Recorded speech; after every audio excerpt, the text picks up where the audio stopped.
بسم اللہ الرحمن الرحیم۔ السلام علیکم دوستو آج حضرت عمر فاروق رضی اللہ تعالی عنہ قسط نمبر 28 کے ساتھ حاضر ہیں۔ جب بہان اور حضرت خالد بن ولید کے بعد طویل بحث ہوئی تو اس کے بعد بہان نے کہا کہ میں کلمہ پڑھ لینے کے بعد آیا ہم پر کچھ اور بھی فرائض عائد ہوتے ہیں؟ آپ نے فرمایا ہاں، نمازیں پڑھنا، زکوٰۃ دینا، روزے رکھنا، بیت الحرم کا حج کرنا، کفار کے ساتھ جہاد کرنا اور امر بالمعروف اور نہی عن المنکر پر کاربند ہونا، اللہ والوں سے محض خوشنودی باری تعالیٰ کے لیے محبت رکھنا اور اس کے دشمنوں سے عداوت کرنا، اور اگر ان کا انکار کرو گے تو جب تک اللہ جل جلالہ جسے ان کی مرضی سے ہو اسے اپنی زمین کا وارث نہ کر دیں، اس وقت تک ہمارے اور آپ کے مابین جنگ جاری رہے گی۔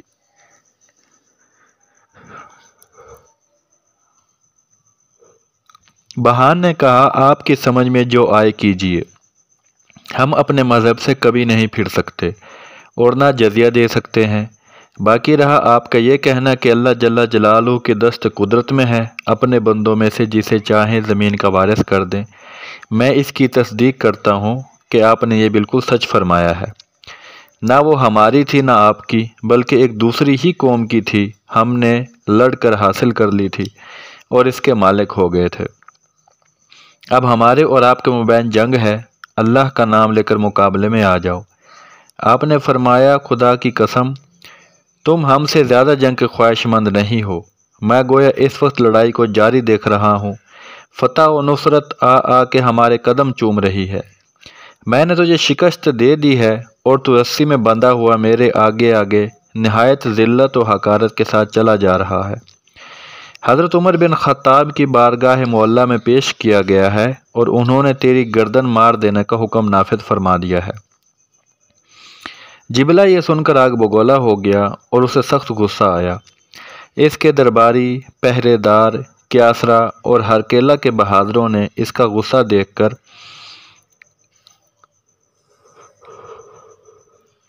آپ کو شہید کر ڈالنے کا تہیہ کر لیا اور اس کے حکم کے منتظر ہو گئے۔ بہان کسی قدر غصہ دبا کے کہنے لگا خالد میں تم سے باتیں کر رہا تھا اور میرے دل میں تمہاری محبت پیدا ہو گئی تھی، مگر اب اس کی جگہ غصہ اور غضب نے لے لی۔ مسیح کی قسم میں ابھی تمہارے سامنے ہی تمہارے ان 5 آدمیوں کو جو ہمارے یہاں قید میں ہیں بلاؤں گا اور ان کے گردنیں اڑوا دوں گا۔ آپ نے فرمایا بہان جو کچھ کہتا ہوں سن، تو نہایت حقیر، بے حد ذلیل اور بہت کم ظرف شخص ہے۔ ان 5 آدمیوں کی خواہش اور تمنا ہی یہ ہے کہ ہم جام شہادت نوش کریں، اور چونکہ وہ ہم میں سے ہیں اور ہم ان میں سے، اس لیے ہماری بھی آرزو یہی ہے، مگر یاد رکھ مستجاب الدعوات کی ذات پاک حضرت ابوبکر صدیق کی بیعت اور حضرت عمر فاروق رضی اللہ تعالی عنہ کی خلافت، قسم اگر تو نے انہیں قتل کر دیا تو میں بھی اس تلوار سے ابھی تیرا سر اڑا دوں گا، اور ہمارا ہر ایک آدمی تیرے بہت سے آدمیوں کے پر خچے اڑا کے رکھ دے گا۔ یہ کہہ کر آپ اپنی جگہ سے اچھل کر کھڑے ہو گئے اور اپنی تلوار کو فوراً میان سے کھینچ لیا۔ اصحاب رسول نے بھی آپ کا اتباع کیا اور ننگی تلواریں کر کر کے لا الہ الا اللہ محمد رسول اللہ کے فلک شگاف نعرے بلند کرنے شروع کر دیے، مست ہاتھی کی طرح جھومتے تھے اور حملہ آور درندوں کی طرف گھومتے تھے۔ میدان کارزار کے گرم ہونے کا انتظار تھا اور اسی جگہ شہادت کا لبریز جام منہ سے لینے کے لیے اضطراب و انتشار تھا۔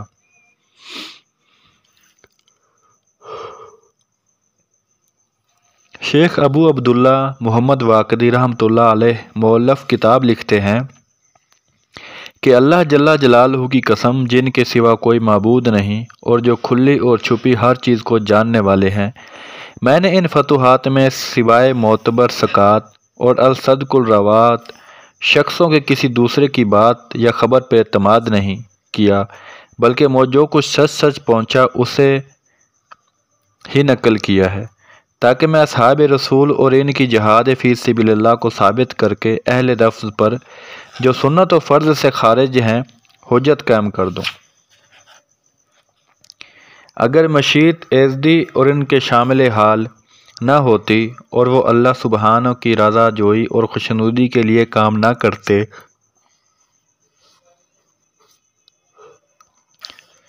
اور مشیت اللہ ان کے ساتھ نہ ہوتی اور یہ ممالک مسلمانوں کی فتوحات میں ہرگز شامل نہ ہوتے اور نہ اس دین کا پرچم اس طرح لہراتا ہوا دکھائی دیتا۔ ان کی تمام تر کوششیں محض اللہ تبارک و تعالیٰ ہی کے لیے تھیں۔ خداوند تعالیٰ جل جلالہ نے انہیں جزائے خیر عنایت کریں کہ انہوں نے اللہ تبارک و تعالیٰ کے راستے میں جہاد اور کوششیں کر کے جہاد کے حق کو پورا کر دیا، اپنے دین کی نصرت دشمنوں کے مقابلے میں ثابت قدم رہے، کوششیں صرف کیں، حتیٰ کہ کفر کی ٹانگ پکڑ کر اسے اس کے تخت سے اتار کے پھینک دیا اور ایک کاری ضرب لگا کر اسے جھکنے پہ مجبور کر دیا۔ واقدی رحمۃ اللہ علیہ کہتے ہیں کہ مسلم بن عبد الحمید نے اپنے دادا رافع بن مازن سے بیان کیا ہے کہ حضرت خالد بن ولید جس وقت بہان کے پاس تشریف لے گئے تو آپ کے اس چھوٹے سے دستہ میں بھی آپ کے ہمراہ تھا۔ ہم بہان کے خیمے میں تھے جس وقت ہم نے اپنی چمکتی ہوئی تلواروں کو میان سے باہر کر کے رومیوں کے قتل کرنے کا ارادہ کر لیا تو ہماری نظروں میں ان کے لشکر کی کچھ حقیقت نہیں تھی۔ ہم نے یقین کر لیا تھا کہ ہمارے لیے حشر کا میدان یہی میدان کارزار ہوگا اور ہم اسی جگہ سے اٹھائے جائیں گے۔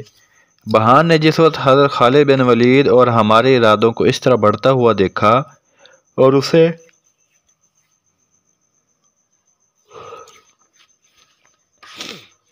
اسے ہماری دو دم تلواروں کی نوکوں پر اپنی موت کو اس طرح دکھلائی دیا تو چلا اٹھا اور کہنے لگا، خالد ٹھہرو، جلدی نہ کرو، عجلت میں ہلاک ہو جاؤ گے۔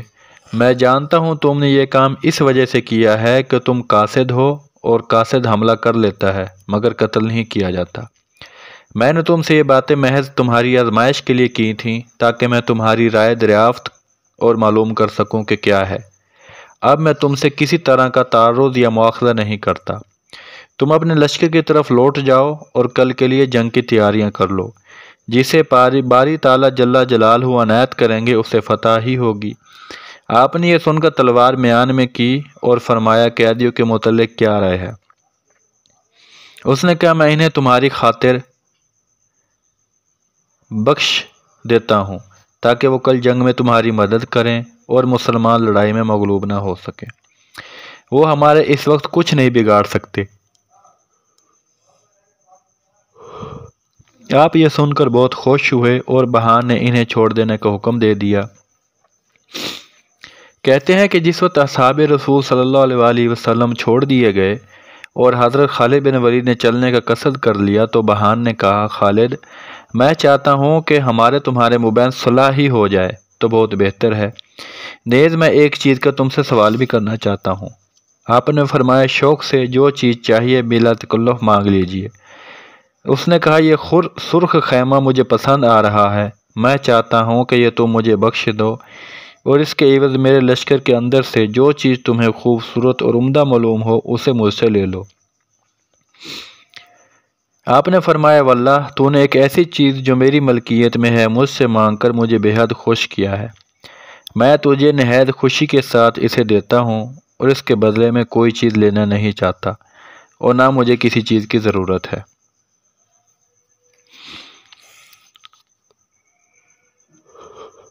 بہان نے کہا، تم نے بخشش اور انعام کر کے نہایت عمدہ کام کیا ہے، میں اس کا شکریہ ادا کرتا ہوں۔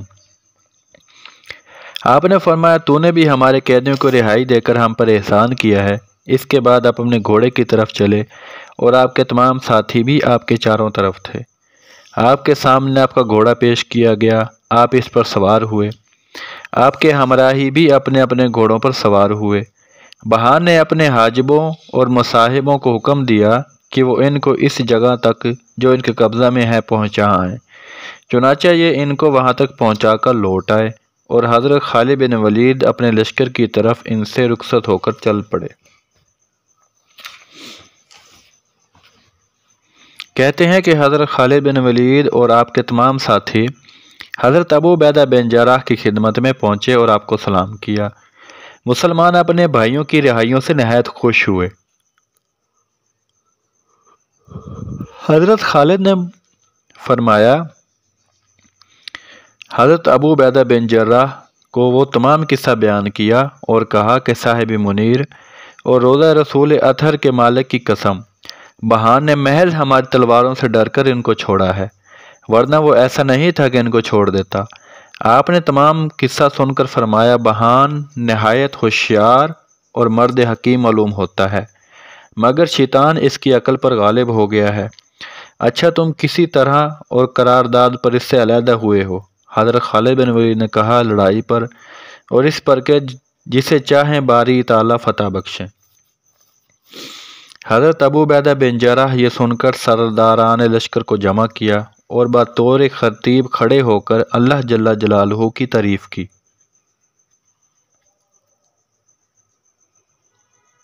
رسول اللہ صلی اللہ علیہ وسلم پر درود و سلام بھیجا اور فرمایا کہ دشمن کا ارادہ کل صبح لڑائی کا ہے، اس لیے تیار ہو جاؤ اور اللہ جل جلالہ پر اعتماد رکھو۔ مسلمانوں نے یہ سن کر ساز و سامان درست کرنا شروع کیا۔ شاہ سواران اسلام نے ایک دوسرے کو جنگ کی ترغیب دی اور ایک دوسرے کو آمادہ کرنے لگے۔ حضرت خالد بن ولید نے اپنے لشکر ضعف کے پاس تشریف لے گئے اور فرمایا، مسلمانوں یہ سمجھ لو کہ جن کافروں کو تم نے متعدد جگہ پر ہزیمت دی ہے، انہوں نے اب اپنے تمام ملکوں اور شہروں سے جمعیتیں طلب کی ہیں۔ ان کے لشکر میں گیا تھا، میں نے انہیں دیکھا، اگر وہ چونٹی دل کی طرح تمام میدان میں پھیلے پڑے ہیں، ساز و سامان بھی ان کے پاس بہت ہے، مگر نہ ان کے پاس دل ہے اور نہ ان کا کوئی معین و مددگار ہے۔ یہ اس واسطے کہ ایمان والوں کے اللہ تبارک و تعالی مالک و مددگار ہیں اور کافروں کا کوئی مالک و مددگار نہیں۔ کل صبح یہ لڑائی قرار پائی ہے اور ہمارے اور ان کے مابین یہی ایک جنگ فیصلہ کن جنگ ہوگی۔ تم چونکہ جوان مردی اور شدت کے اہل ہو، اس لیے تم اپنی اپنی رائے سے مجھے مطلع کرو، تاکہ تمہاری کیا رائے ہے اور مرضی کیا ہے مجھے پتہ چلے۔ خداوند تعالیٰ جل جلالہ تم پر رحم فرمائیں اور جزائے خیر عنایت کریں۔ انہوں نے کہا، یا امیر، جنگ تو ہماری خواہش ہے اور عین تمنا ہے، اور اللہ جل جلالہ کے راستے میں قربان ہو جانے اور اپنی جانوں کو پیش کر دینے سے بہتر اور کیا مسرت بات ہوگی۔ ہم انشاءاللہ العزیز حرب و ضرب اور نیزہ و تلوار کا مقابلہ نہایت بے جگری کے ساتھ کریں گے، اور اس وقت تک احکم الحاکمین جو سب سے بہتر حاکم ہے کوئی فیصلہ نہ کر دیں، اسی طرح برابر جان توڑ کو کوشش کرتے رہیں گے۔ حضرت ابو عبیدہ بن جراح یہ سن کر بہت خوش ہوئے اور فرمایا،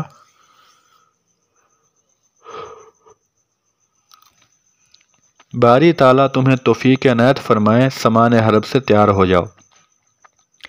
کہتے ہیں کہ یہ رات ابھی گزرنے بھی نہیں پائی تھی کہ مسلمانوں نے خوشی خوشی اور جہاد کے شوق میں تمام ساز و سامان حرب تیار کر لیا اور لڑائی کے کیل کانٹے سے لیس ہو کر فراغت حاصل کر لی۔ مسلمانوں کے لشکر میں کوئی شخص باقی نہیں رہا تھا جس نے اسلحہ سے مسلح ہو کر صبح کا انتظار نہ کیا ہو۔ آخر صبح ہوئی اور لشکر اسلام میں ہر چہار طرف اذانیں دی۔ اللہ اکبر کی بلند اذان نے نعرہ فضائے آسمان میں گونج اٹھے۔ توحید کے بندے رب کعبہ کی عبادت کے لیے دوڑے اور وضو کر کے حضرت ابو عبیدہ بن جراح کے پیچھے صف باندھ کر کھڑے ہو گئے۔ آپ نے انہیں نماز پڑھائی اور جس وقت یہ اسلام کے فدائی نماز سے فارغ ہو گئے تو لڑائی کے لیے اپنے اپنے گھوڑوں پر سوار ہو کے صف بندی کرنے لگے۔ 3 صفیں اس طرح پے در پہ مرتب کیں کہ پہلی صف دوسری کو نہیں دیکھ سکتی تھی۔ جس وقت صفیں مرتب ہو چکیں تو حضرت خالد بن ولید حضرت ابو عبیدہ بن جراح کے پاس آئے اور کہا، یا امیر، لڑائی کے متعلق آپ کا کیا احکام نافذ فرمانا چاہتے ہیں؟ آپ نے فرمایا کہ حضرت معاذ بن جبل کو لشکر کے میمنہ پر مقرر کر دو انہوں نے کہا کہ واقعی وہ اسی قابل ہیں۔ اس کے بعد آپ نے حضرت معاذ بن جبل سے فرمایا کہ تم میمنہ پہ چلے جاؤ۔ یہ اپنا نشان لے کر لشکر کے میمنہ پر کھڑے ہو گئے۔ اس کے بعد پھر آپ نے حضرت ابو عبیدہ بن جراح سے دریافت کیا کہ میسرہ پر کسے مقرر کرنا چاہتے ہیں۔ انہوں نے فرمایا کہ کنانہ بن مبارک کنان کو۔ چنانچہ آپ نے انہیں میسرہ کی طرف روانہ کر دیا۔ حضرت یوسف بن معان کہتے ہیں کہ حضرت کنانہ کی شجاعت و برات کا یہ حال تھا کہ یہ لڑائی کے فنون میں یکتا سمجھے جاتے تھے۔ اپنی بطالت و شجاعت اور شدت فراست کی وجہ سے یہ اپنے بنی کنانہ کے قبیلے کی طرف سے تنہا دشمنوں کے مقابلہ میں نکلا کرتے تھے اور ان کے معاندین عرب مل کر ان کا مقابلہ کیا کرتے تھے۔ جس وقت یہ مقابلہ میں پہنچ جایا کرتے تھے تو اپنی بڑائی بیان کر کے ان کو ڈانٹا کرتے تھے۔ دشمن تیز تیز گھوڑوں پر سوار ہو کر ان کی طرف بڑھتے رہتے اور یہ برابر مقابلہ کرتے ہوئے انہیں قتل کرتے رہتے تھے۔ اگر یہ ان پر کامیاب ہو گئے تو فہو المراد، اور اگر دشمنوں کا غلبہ ہو جاتا تھا تو یہ گھوڑے سے اتر کر ان کے سامنے تیز دوڑا کرتے تھے اور وہ گھوڑوں کے سوار ان کی گرد تک کو بھی نہیں پہنچ سکتے تھے۔ واقعی رحمۃ اللہ علیہ کہتے ہیں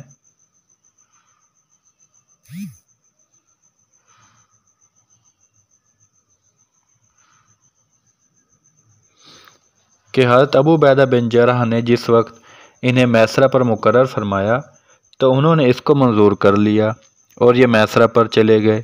اس کے بعد حضرت ابو عبیدہ بن جراح حضرت خالد بن ولید کی طرف متوجہ ہوئے اور فرمایا، ابو سلیمان، میں تمہیں تمام لشکر پر، اس میں خواہ سوار ہوں یا پیدل، سردار مقرر کرتا